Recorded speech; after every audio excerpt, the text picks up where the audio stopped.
আমি পয়সা গেছি, আমি পয়সা গেছি কারচি পাওয়ায়।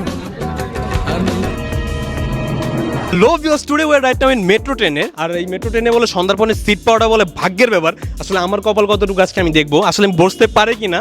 তো চলুন দেখা যাক। উত্তরা সেন্টারে আছি আর এখান থেকে আমি যাব বসুন্ধরাতে। তো আপনাদের আজকে ফুল ভিডিওটা দেখাবো, আজকে অনেক অ্যামেজিং একটা ভিডিও হবে। তো চলুন ঘুরে আসি। আসলে আলাদাভাবে ভিডিও করতেছি আপনাদের দেখার জন্য, আর ভিতরে আজকে যাবো আর আপনাদের পুরো ডিটেলসটা দেখাবো। আর কি জোস একটা ভিডিও হবে। তো চলুন ভিডিওটা কন্টিনিউ করুন। সকালে আর রাতে এই পরিমাণ ভিড় পড়ে আর কি, কারণ ওর অফিস থাকে তখন সকালে মানুষ আসে আর রাতে যায়। দেখেন কি পরিমাণ ভিড়, যে একটা জায়গাও একটু চুল পরিমাণও জায়গা খালি নেই। অলরেডি আমি ঢুকছি ভিতরে, অনেক আটাআটি করে মানে ঢুকতে পারতেছি না এরকম অবস্থা। বাট অনেক কষ্টে আপনাদের ক্যামেরাটা আমি হাতে রেখে আপনাদের দেখানোর জন্য জাস্ট ভিডিওটা করতেছি। যে আমার বন্ধু ধাক্কাধাক্কির কারণে পিছনে চলে গেছে, ও আবার আর কি ঢোকার চেষ্টা করতেছে আর কি। আর এত পরিমাণ ভিড় আসলে বলার বাইরে। এখানে আমি আজকে দেখবো যে সিট পাই কিনা। আসলে আমি তো ভাবছিলাম আগে